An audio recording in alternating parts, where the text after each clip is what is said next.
I'm heading out, man. You want to ride? No, I got my car, but I actually really need to go to the bathroom. Dude, are you okay? I am definitely buzzed. Yeah. I think I will take this, and I will take that ride home. Welcome to the 34 Motorsports Product Showcase. We're proud to offer the full line of Simpson Racing safety products. The Shark Speedway is a perfect brain bucket to keep your melon as safe as possible. We carry every model and size of Hans device, and these have saved countless lives.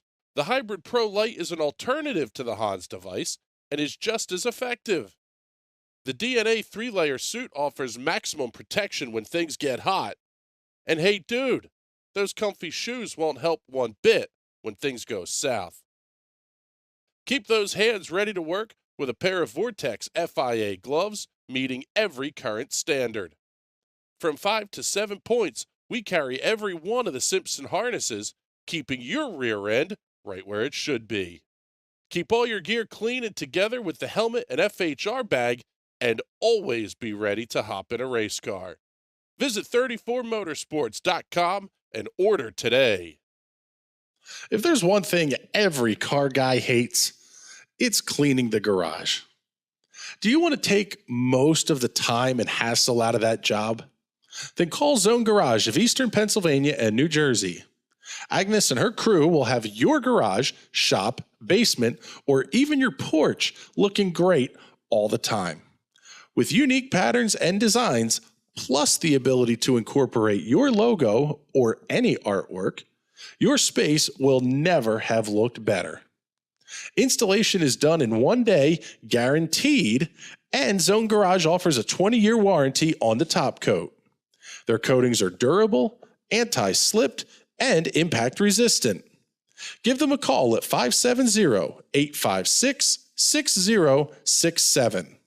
That's 570-856-6067 for Zone Garage of Eastern Pennsylvania and New Jersey.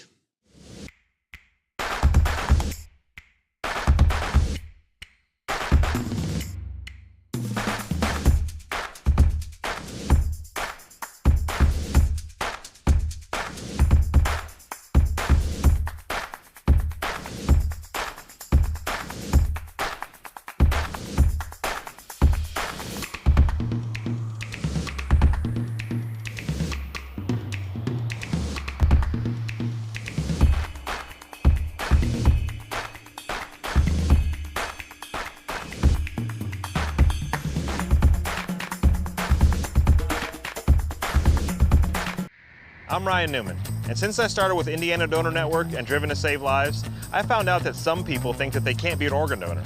The truth is, anyone can sign up to be an organ donor. Anyone? Anyone? Are you sure? Yeah, I'm sure.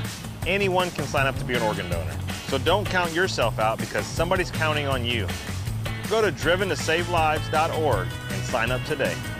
But my heart's going to you, Ryan. Love that shirt.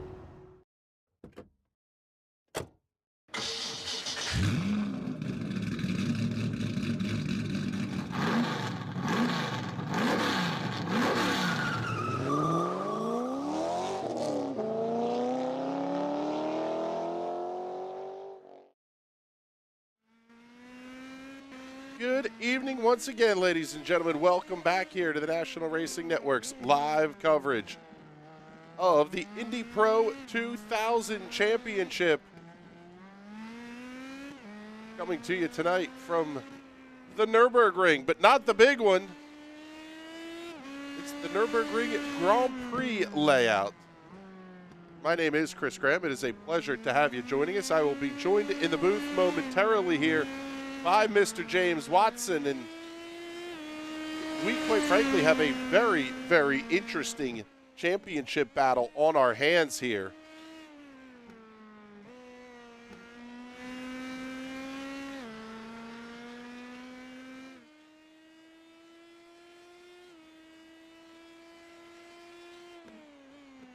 Qualifications just getting underway here.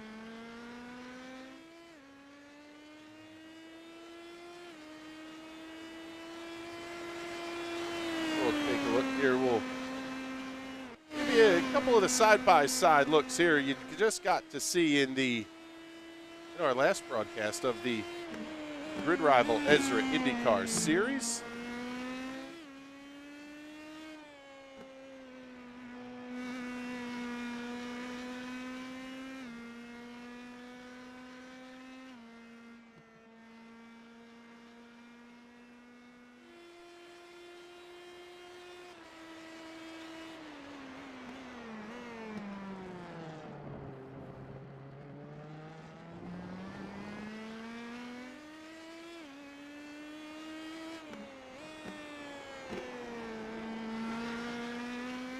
Take a look here. We're following along with Mike Collar as he gets ready to start his official qualification run. We'll put the tower up on the screen here, show you everybody as they're making their way around this place.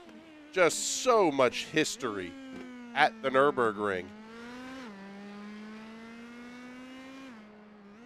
34 cars on the entry list here tonight. Split across two splits, 18 and 16 will be the car counts here tonight. And make sure we're able to show you the right comments up on the screen here as well. Thank you everybody for checking in on YouTube and on Twitch. Hopefully you all are enjoying the show. We appreciate you hanging out with us here.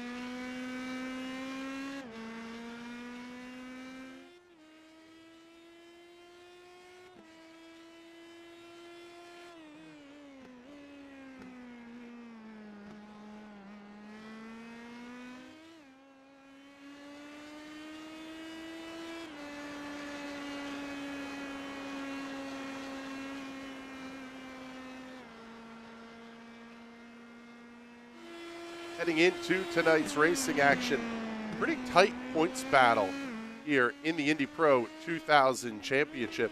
David Porcelli leading the festivities, 983 to 965 over Graham Sanders. John Bedifer, Everett Paddock, Ed Samborski rounding out the top five. Leading things in Division 2 is Kylo Ciacelli. He is 6th overall. Chris Preston, 7th in the overall standings, followed by Nagisa Yoshikawa. John Landon leading things in Division 3 with, quite frankly, a pretty darn spectacular season thus far. John currently running 9th overall, just ahead of Brian Labarge, who is 2nd to Kylo Ciacelli in Division 2. Graham Sanders going to be quickest on the board right now.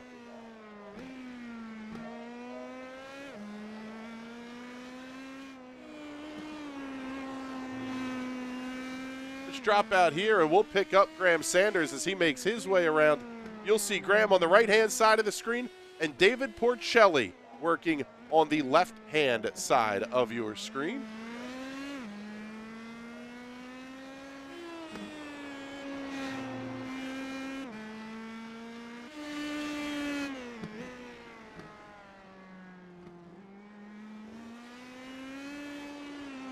Sanders and Porcelli currently top two in the session, 1 minute 51.15, the lap time of record for Graham Sanders.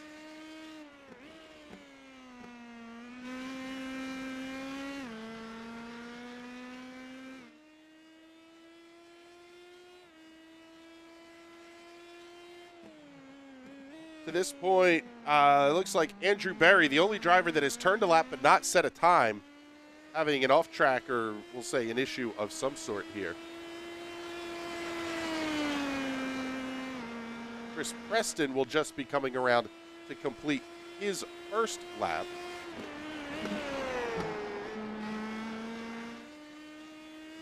We'll get you the time remaining here in the qualification session as Graham Sanders finishes up his run.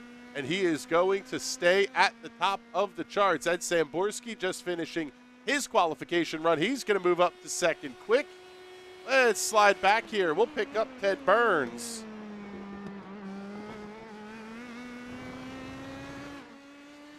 Oh, hold on to it there, Teddy B.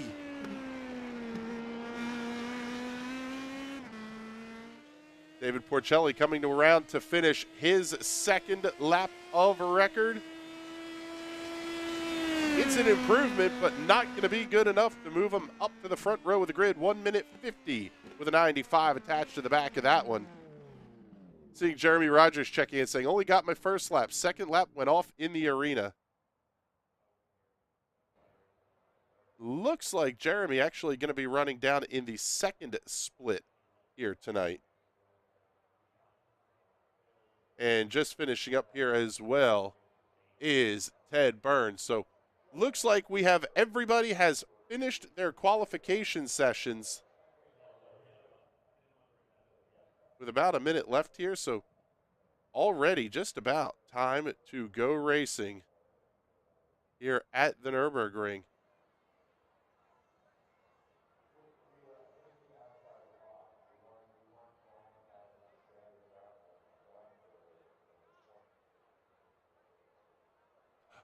Yeah, Jeremy check in here. That lap for Teddy, he was wriggling.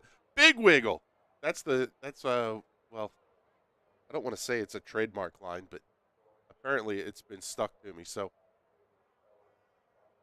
qualification is going to be wrapping up here in about 30 seconds or so. A couple of cars still out on the racetrack here. Let's pick up Kylo Ciacelli.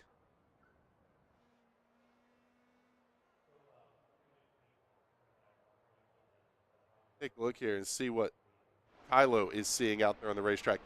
Basically, these guys are just getting to turn kind of some extra banker laps here at the end of qualifications.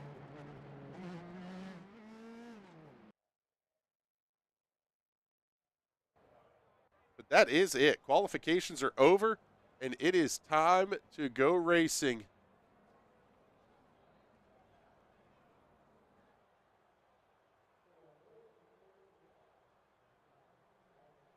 As we start to see the field filter their way out onto the starting grid, let's show you the starting lineup for tonight's race.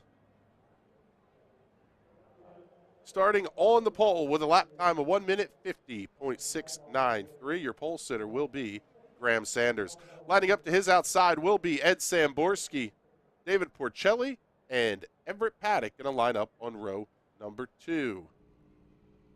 John Bedifer and Ted Burns will occupy the third row this evening. Chris Preston and Nicholas Daly on row number 4. Good qualifying run there for Daly. We usually see him charge towards the front. It'll be interesting to see how high he can climb starting tonight in the 8th position. Frankie D and Jeremy Rogers on row number 10. Oh, there's Jeremy. So he's not second split. Sorry, brother. I didn't mean to call you out like that. Nagisio Shikawa and Benjamin Kopke will occupy the 6th row here this evening. Row number 7, Hiromo Ishimizu. I will get your name right once tonight, I promise, sir. And Kylo Ciacelli lining up to his outside there on row number 7. Row 8 will have Mike Holler and Andrew Berry. And rounding out the field in row number 9 will be Russ Addy and Simon Fell. 18 cars taking it to the grid here this evening.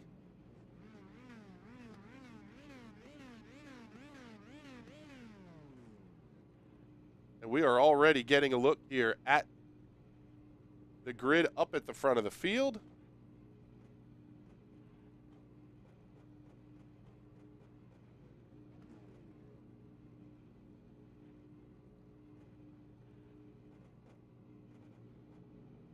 Pace car going to start to pull away, and it is go time here for the stars and cars of the Indy Pro 2000 Championship. One of the hottest battles last season between Ted Burns and John Bedifer. Those guys are going to line up alongside of each other. Not going to say this could be an adventure, but it could be an adventure. We'll see the pace car make the hard right-hand turn into the pit lane. And as always, race fans, the start of the Indy Pro 2000 Championship will be all yours.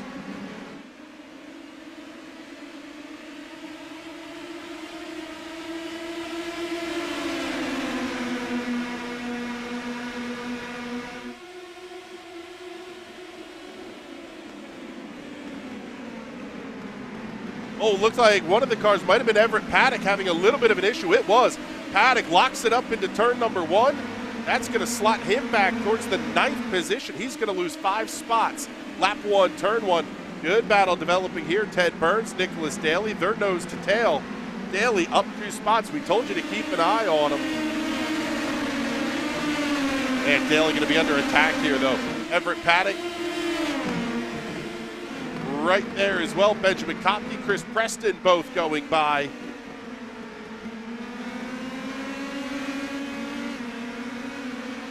Oh, we got trouble towards the back of the pack. Looks like an issue for Mike Collar.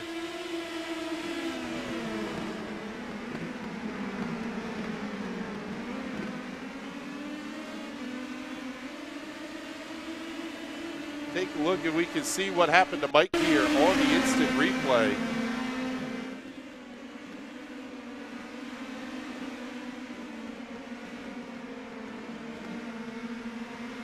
Tough break there, just squeezed a little bit, touches the right side tires off the racetrack, and that's going to be about all she wrote. This battle still going on fantastic. Kopke, Preston, and Daly.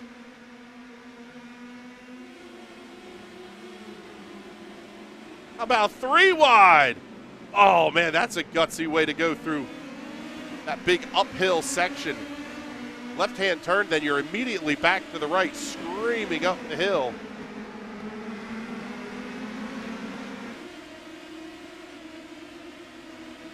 Taking a look here, you have the battle for the race lead on the right-hand side of your screen.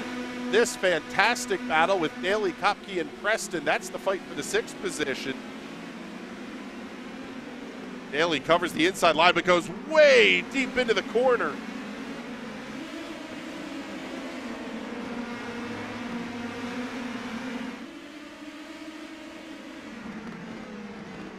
Able to hold on to the position. Kopke and Preston going to be right there. But man, everybody else is caught up as a result of that issue as well. Frankie D, Everett Paddock, Kylo Ciacelli, they're all going to be right there. Oh man, they're 3 wide again.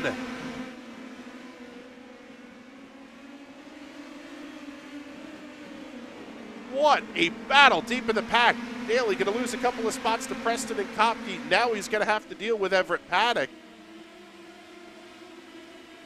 Man, the battle at the front's pretty good, too. Graham Sanders holding off David Porcelli. They're going to be held up right in line together. Oh, one car off the racetrack. Oh, we got big problems deep in the pack. That's Kylo Ciacelli. Huge issue there. He takes out Hiromu Ishimizu as well. Both of those cars going to be heavily damaged in the process. Let's take a look here and well, we'll show you the instant replay on that one. Take a look, see what happened to the 14 of Kylo Ciacelli. Looked like he got just a couple of wheels off the outside of the racetrack. That's exactly what it was. Just overcooked it on corner exit just a little bit, and absolutely nowhere for Ishimizu to go. He was involved in that one. Jeremy Rogers getting a big hit there as well. Unfortunately, Jeremy Rogers looks like he will be out of the race as well.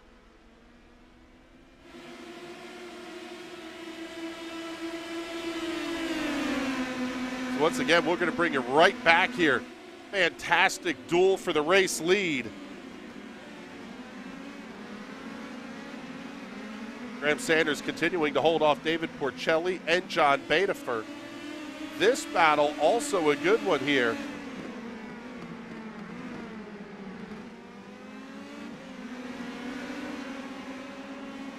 Frankie D holding off Nagisa Yoshikawa to this point. Everybody towards the back of the pack here getting single file, so we'll pick up the fight for the race lead.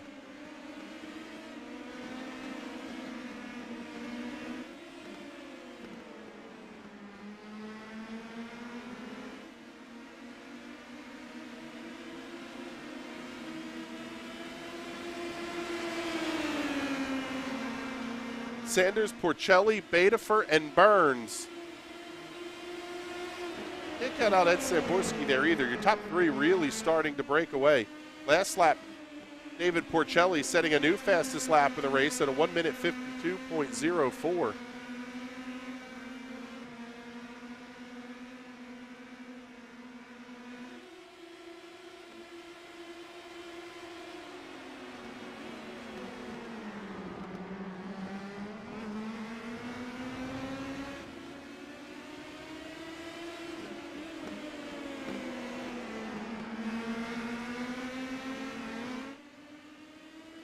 Take a look. Go on board here with David Porcelli as he is trying to chase down Graham Sanders. Out the front of the car, you see Graham Sanders. Porcelli makes the move to the outside. He wants the race lead into turn 1. Not going to be close enough to get it. And now you got to keep an eye because right out the gearbox is going to be John Bedifer. A geodesic sandwich here at the front of the field.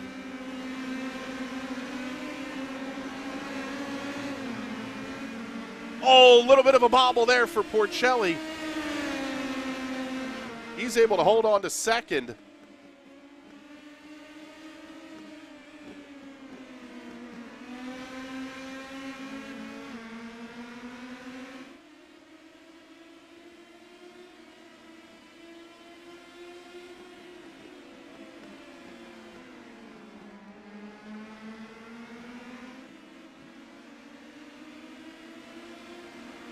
Good battle here at the front of the field, and we'll take the side-by-side and slide back just a little bit here. Pick up Nagisa Yoshikawa.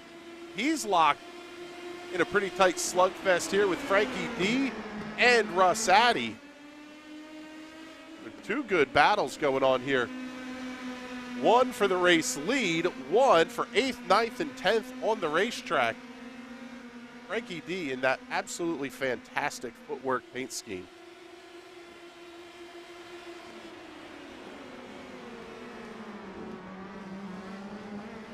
Seeing the comments come in here from Michael Joseph. That one up on the screen for you here. It's a pretty good question, and I think the answer is he had an off track, but why is Preston so far off pace now? Qualified 100th behind Burns. Chris Preston did have an off track right at the very beginning of the race here.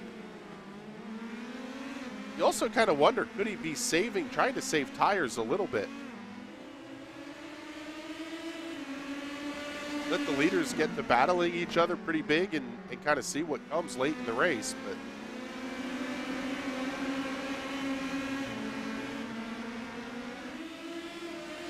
Preston also just having it off track as well. Spent about 1.25 seconds off the racing surface. 4th place, Ted Burns, now about 2.25 seconds back of this group. So we really have two battles on the racetrack, and we're giving you a look at both of them. Nicholas Daly, Nagisa Yoshikawa, and Frankie D. Oh, a little bit of an off track there from Graham Sanders. Could this be a shot for David Porcelli to go on the attack? We'll bring you that one up full screen. And yeah, Kylo CSLE checking in saying lost time in traffic and has no draft now.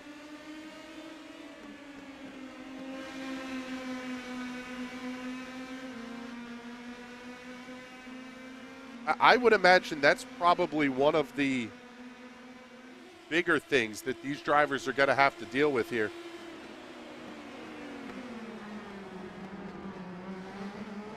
Man, big move there again from Porcelli. Go back on board here with David Porcelli. Right out the front is Graham Sanders. Out the rear is going to be John Bedifer. He's got nowhere to go. Here comes the move up the front straightaway into turn number 1. Porcelli going to try it again on the outside of the racetrack. Gets down the hill, but just isn't quite close enough to try to make that move stick through turn 2.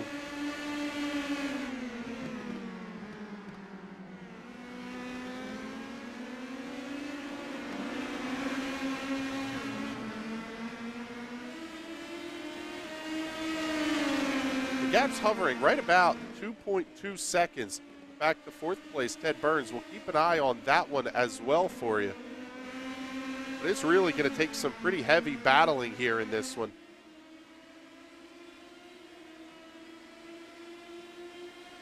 Tonight's race, 16 laps in distance, so already getting up on the halfway point of this one. And you know what? Let's bring another voice into the booth here. Thank you for checking in. My broadcast partner on Tuesday nights for the TNT Shock Series, Kylo CSLE.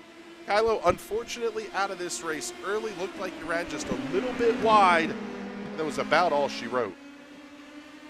Yeah, it was a shame. We were having a good race there, just a huge traffic jam, really, and I got caught up in an accordion effect in one of the turns before the hairpin and got a 0x, so I suspect that's why my car did not want to turn in the hairpin and just went wide and couldn't catch it. I'm sorry to Jeremy and anybody else whose race I ruined for that. That was my mistake, and I take responsibility for it, just overdriving the car when I had a little bit of damage there. I tell you what, we got a great side-by-side battle there for a moment between Graham Sanders and David Porcelli. Now he's going to have to deal with John Bedifer. This is going to be a fantastic battle the rest of this race. These three cars going absolutely nuts at the front of the field. What a move to the outside by Bedifer.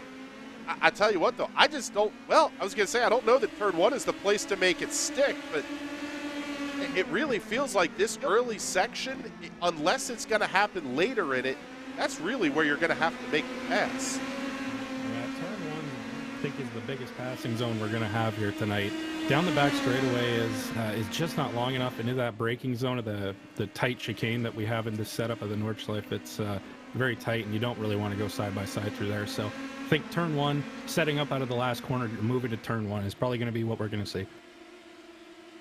Bedifer able to come around David Porcelli, and that has allowed Graham Sanders to escape to an almost 1 second gap over Bedifer. A couple of geodesic cars, a Team Watson racing car. Then we got Teddy Burns back here in the 4th position. Similar design, but not a geodesic car. At least they look more different from each other than what we had last season. The new Downforce Racing colors, I believe, is what Ted's running there. So he's got the new setup, and Ed, his teammate, right behind him there in 5th place. And a couple of probably 5, 6, 7 seconds back from them now. My teammate, Chris Preston, holding out in 6th position. He's got Everett Paddock right behind him, though, so we'll see what happens with those two. Look back in the field a little bit as well here as things have settled down at the front.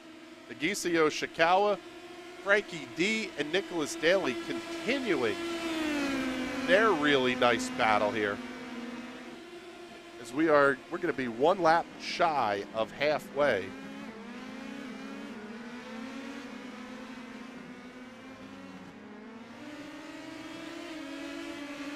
This really, Kylo, feels like the kind of place that once you start to get settled in, you want to settle in, but now because of that battle that we had, Ted Burns is caught right back up, and really this could be a 4-car battle for the race lead if they stay all tucked up like this. It could, but it's going to be really hard to pass. I think the pace difference between these guys isn't really that much. It's more of a who's in the toe of who, really. And heading down into turn one, the gaps are pretty equal between all 4 of these guys here. They're kind of just running in a line now.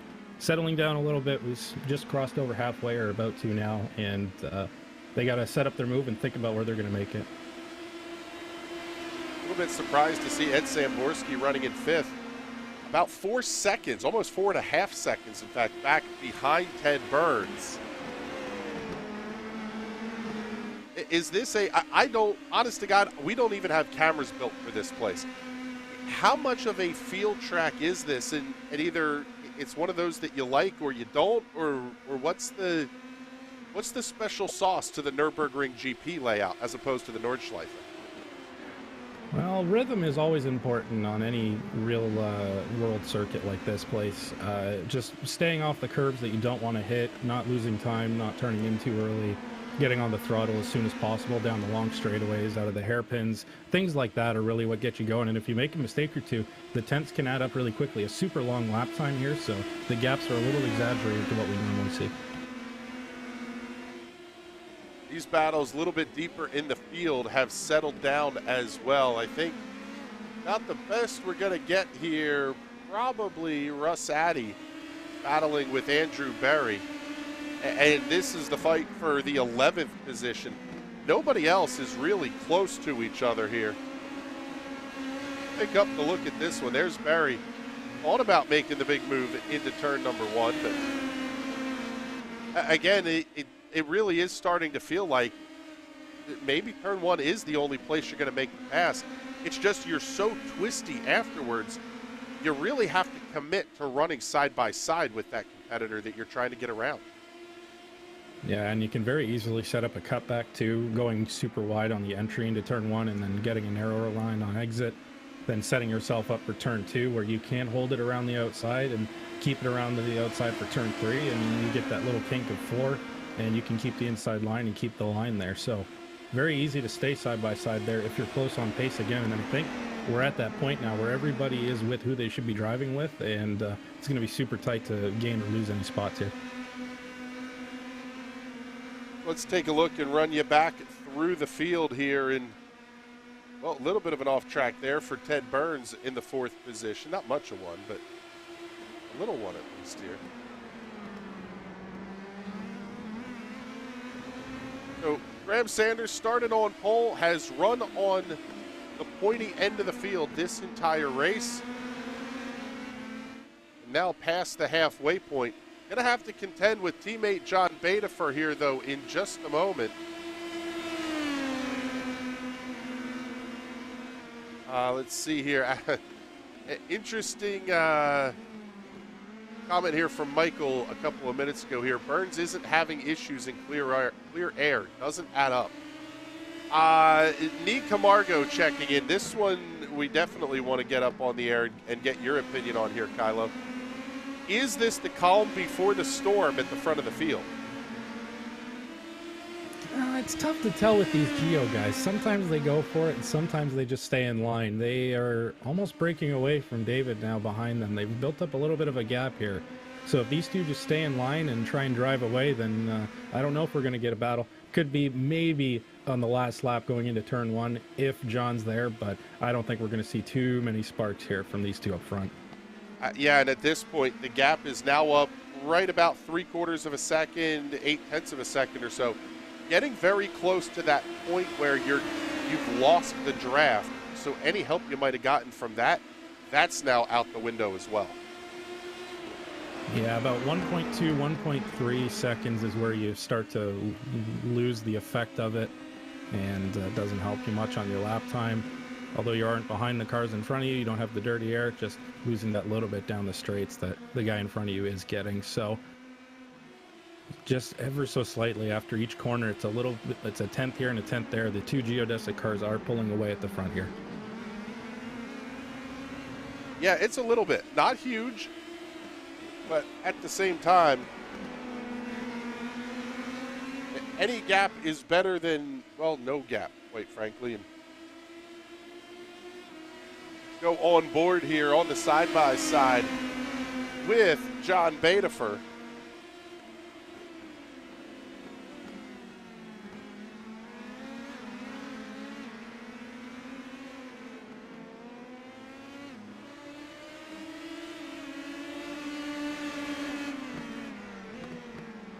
He's got a very nice look at the attenuator of Graham Sanders. The guy who I thought was losing the draft a little bit, maybe not. David Porcelli has now closed the gap back to within about a half second. But it's such a different thing between getting to someone and passing them.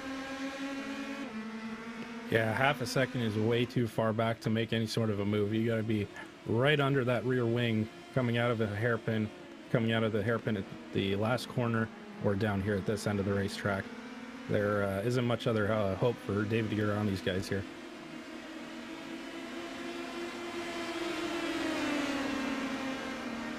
They have dropped Ted again. Ted's dropped back another 2 or 3 seconds here on them once they calm down a little bit. So these guys up at the front are the pace setters, and they are going to be the three battling for the win here. Seeing on the right-hand side of your screen, Nicholas Daly coming around Frankie D. That's the other good battle on the racetrack right now. Nagisa Yoshikawa not too far in front, about 0.7 of a second there as well. And it's kind of funny because it's almost like watching a carbon copy from one side to the other, but it's the different parts of the racetrack that you kind of get lined up, and it's just hard to make a pass. Yeah, lots of short straights and pretty quick corners. Doesn't allow for too many passing zones. John's tucking in right behind his teammate, but not going for a move. Clearly, those two are going to be holding station for the time being. That was about as close as he's been, and he made no signs of getting around Graham Sanders there. So again, the big box on the left-hand side of the screen is the battle for the race lead. The fight on the right-hand side of the screen is the battle for 8th and 9th. Oh, big moment there for Nicholas Daly off the racetrack. He's going to lose a spot to Frankie D. Just like that, all his hard work is undone. Locking up into turn 1. Nick Daly's going to drop back behind Frankie D. And they're going to lose even more time to Nagisa Yoshikawa in front. Pulling up the instant replay. He had the toe from Yoshikawa in front. Might have just been carrying a little bit too much speed going down there. Just missed his breaking point from where he should have been. Yeah, it sort of has that feel like, I'm going to get to the inside. No, I'm not. Get me out of here. I'll tell you what, it's a nice save by Nicholas Daly there, that's for sure. Oh, yeah, he definitely could have done some damage there. Good on him for moving back over to the left and not hitting Nagisa in the rear end. That would have been unfortunate. He knew immediately that he was carrying too much speed and wasn't going to make that corner, so good on him for getting out of the way. He did lose a spot for it, but his race is continuing on. Hiromu Ishimizu also having an issue on the racetrack. He was running, let's see, towards the back of the pack, still in the 16th position after the contact earlier in the race. Man, you can see how hard David Porcelli is pushing there, and unfortunately, there's just really not much he can do at this point. Now, those two in front of him are always quick, and they know what they're doing, so they're not going to do anything to jeopardize the win for those cars up front. Keeping formation for now. 4 laps to go now. David is still there, but yeah, he's not been close enough at any point really to challenge these two once John got around him. So we'll see if he can close it up here. He's got a couple more opportunities to try and get around here and make some moves. It's interesting to watch the side-by-side here, because on the wide camera shots, you kind of go, they're pretty close to each other. Could we see a move here? Could we see a move there? Then you look at the onboard side by side with it and you go, he's not anywhere close to being able to make a move. Yeah, it's a little bit of a funny thing with these cars. They look much bigger than they actually are on the camera, and because of that, the distances are actually not that great. You have to be really close, within a tenth or two, really, to even be within a chance of getting an overtake done here. And even now, John is still too far back, even if he was to lunge it up the inside of his teammate, which I don't think he will be doing.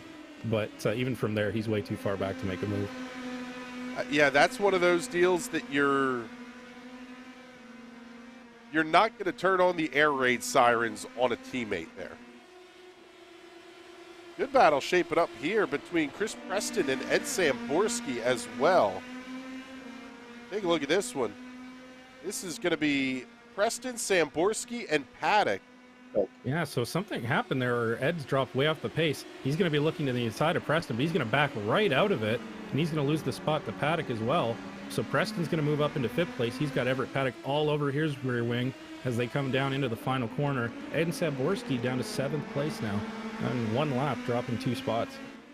Yeah, almost like something happened there. I don't see an off track or anything from Ed, but definitely something was going on there.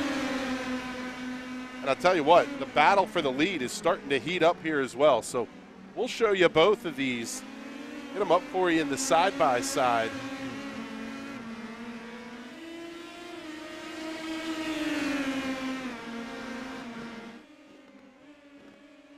Everett Paddock able to get around Chris Preston for the 5th position.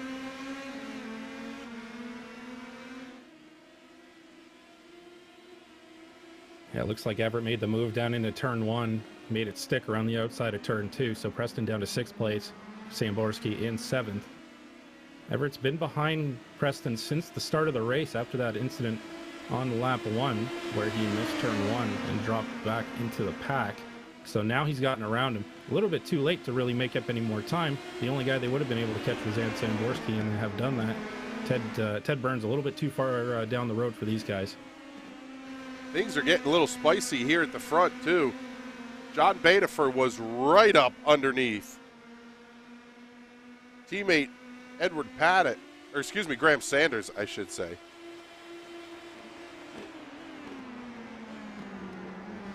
And just a big brakes there from David, trying to get anything he can back. Coming through the hairpin, it'll be 2 laps to go at the line. This is definitely the closest the 2 geodesic cars have been out of the hairpin. We'll see. Graham's going to go defensive here on John as they cross the line down into turn 1. And we've got trouble for Ted Burns as well. He was off the racetrack. Bedifer's going to be around the outside of Sanders. He's going to try and cut back and just drop in line there. Graham will retain the lead as they come through turn 2. See if we can figure out what happened to Ted Burns here. Get you that one on the Hot Shoe Racewear instant replay.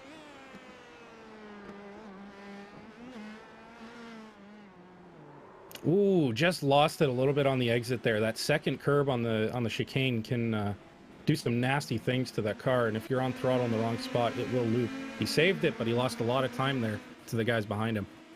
Lost a lot of time, but the gap is still 2 seconds. That's how much of a gap that Ted Burns had there.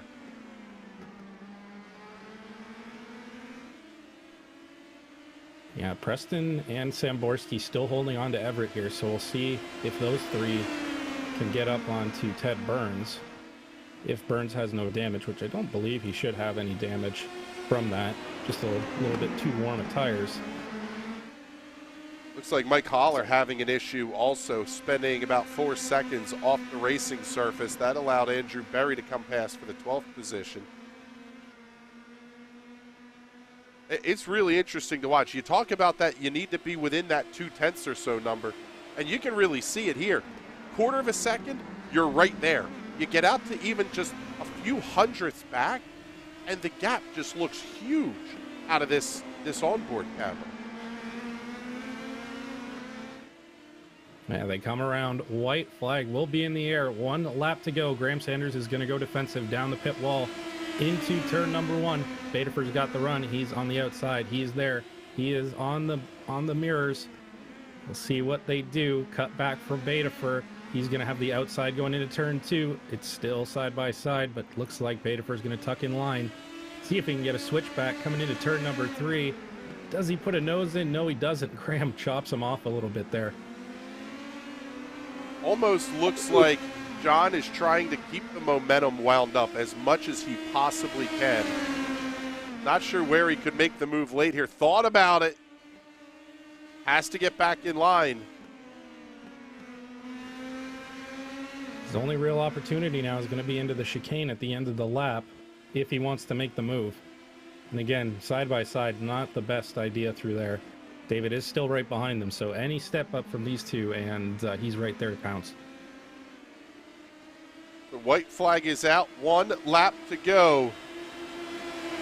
Final tour around the speedway for Graham Sanders. Holding on to the lead over John Bedifer. Does he make the move? Not there, not yet. But his mirrors are absolutely full of his teammate. Bedifer's a little wide on the curb there. We'll see what kind of a run he gets as they climb up the hill towards the chicane. I think he's too far back. I don't think he's there. Graham's defensive. John's looking right, looking left. Graham parks it in the middle of the racetrack, though. I think that's going to be it. Here they come. Bedifer has a run on the outside now. Graham Sanders to the inside. John Bedifer on the outside. Try the switchback on him. He's going to cross him over. Drag race. To the line. Graham Sanders gets it. Wow, what a finish. Graham Sanders by 0.07 of a second is what I'm seeing on timing and scoring. And it was less than that. Oh my goodness, 66 thousandths of a second separating John Bedifer from Graham Sanders at the end of this one. My goodness, what a run, what a drive by Graham Sanders. Yeah, both those guys really great job from them. Really controlled the race, and once John got around David, they really neutralized any threat they had of losing this race. So good on them for keeping the momentum up and giving us a little bit of a show there at the end. I think that's about the best we could hope for without some contact happening. So really good stuff from those two. Yes, that was absolutely fantastic from Graham Sanders and John Badefer. And David Porcelli had a fantastic view of the whole show.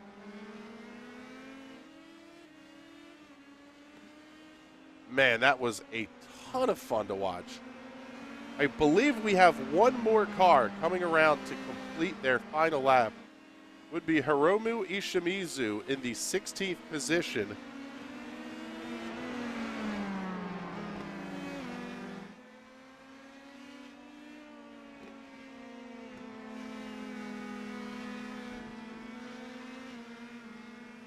Oh, man. Talk about getting you up on the edge of your seat. We saw a processional race for, I don't know, after the first couple of corners, about 15 laps of, all right, we're in line, we're going to run what we run, and then, good Lord, absolute insanity Yeah, coming late in this one. A little freight train at the front there, and my incident really were the only bright spots of the first few laps or so. I say bright spots, that's not a bright spot. The bright spot, Graham Sanders doing some donuts on the front straightaway, as all cars have finished now. And we'll wait and get the podium finishers in here, and we can get some interviews underway. Absolutely. Let's take a look at the race results here. Graham Sanders, your winner by officially 65 thousandths of a second over John Badefer. David Porcelli coming up in the third position, a little bit under 1 second behind. Ted Burns, Everett Paddock will round out your top five. Chris Preston, Ed Samborski, Nagisa Yoshikawa, Frankie D, and Nicholas Daly, your top 10. Back through the remainder of the field, Rossati, Andrew Berry, Benjamin Kopke, Mike Holler, and Simon Fell through 15th. All those cars finishing on the lead lap, as did Hiromu Ishimizu, 1 minute and 47 seconds back, but he did score all 16 laps. Jeremy Rogers and our boy in the booth here, Kylo Ciacelli, unfortunately going to be the first car out of the race here this evening. We'll take a look here and see who we have. Look at that. All three guys in the booth, they are ready to go. That is absolutely fantastic. Let's get our the first of our interviews ready to go here. Just got to get the graphics all lined up for you so everybody looks all pretty here for their time in the spotlight. And we will kick things off here with our third place finisher tonight here, Mr. David Porcelli. And man, I'll tell you what there, David, it was a pretty good show. You got to hang out there and have a nice run at the front. Ultimately, just not quite close enough for what you were trying to accomplish this evening. Yeah, tough race, but you know, it's a good season when the tough races are the third step on the podium. So I'll take it. It was a really, really awesome battle with John and Graham. I had to make a move for the lead. I'm, battling Graham for the championship right now, and unfortunately that left me vulnerable to John. I had to trim my car out a bit. I wasn't able to make many passes without running a little bit lower downforce. I think that cost me later in the race, but I'm glad it gave me the shot that I wanted, and yeah, I'm really proud of the performance here because it's not one of my strongest tracks. That's one of those deals that how do you mentally kind of wrap your head around that, where you entered the night leading the points, entering the race anyway, leading the points, knowing you were going to have a big strength of field race at a place that you may not be on your list of favorites. How do you get yourself to the point where you can push for a podium as opposed to saying, I'll take a top five, maybe top seven, that'll be good enough for the night?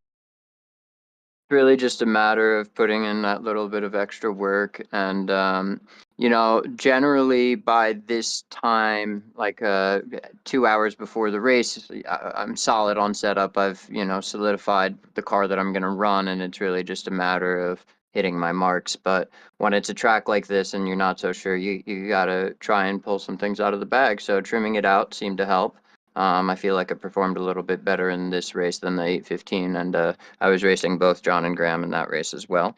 And it looked like I was able to find a little bit of pace. So I think that's one of the keys there is just willing to make adjustments when you're feeling a little bit less comfortable, deeper towards the start of the race. And it's scary because you don't know, right? It could make the car slower. It could put you in a worse position, but you got to try. Well, I'll tell you what, nice job on getting those adjustments squared away and quite frankly, putting on a hell of a show here tonight. Congratulations on that one. Thank you very much for hanging out with us. And let's make sure we let you get all those sponsor plugs and thank yous in before we let you out of here as well. Yeah, thanks so much, Chris. Shout out to the network. You guys do a great show every week, and I'm really grateful to be able to go back and rewatch these battles that I have with these guys. So that's been a pleasure this season and for the past few. Shout out to Team Watson Racing and Racecraft One Indianapolis. Hi to the family. Brianna, I love you. And hi, Luca. Hi, Sander. And that's it. Thanks. All right, buddy. Thank you very much. We appreciate that one. And let's bring in now our runner-up finisher tonight here, Mr. John Badafer. And man, I'll tell you what, we thought sparks were going to fly late in this one. Talk us through that last lap. You were close going into turn one. You were close several other times throughout the lap. How do you stop yourself from just going full send into one of these corners? It's a little easier to stop yourself when it's a teammate. I know Graham's gonna give me the space, so I wanted to do the same for him. And I made a couple of mistakes, and we were in Discord, and maybe I said something, and he made a little mistake, so it kept me close. And then my main goal was just to try to make him defend into that last chicane, and I was able to do that, so it made it interesting. Yeah, it was a fun race up front. You had a very nice early race battle there with David as well. What's that process like, knowing you've got the teammate in front, you want to try to help out wherever you can, whether it's your points fight, the team points. That's the guy who's leading the points. That's not necessarily an easy fight to have either. Yeah, for sure. David and I actually had a pretty good battle the race before as well, and we let Graham drive away. So this race, I was trying to execute the pass a little bit quicker so I could stay in touch with Graham, and we were right on that line of having slipstream or not. So I was lucky to get it done, and then had a couple good corners to kind of recapture Graham's draft fully and kind of pull us in. And then for a little while there, we were trying to break away from David, and he was right on the edge. He was really good in that last sector because he was running just a little bit more downforce than us. So he was really good through that chicane and kept it close pretty much the whole race.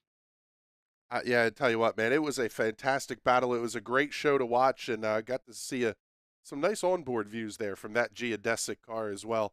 So congratulations on picking up the podium finish tonight here, and let's get all those sponsor plugs and thank yous in before we drop you out of here.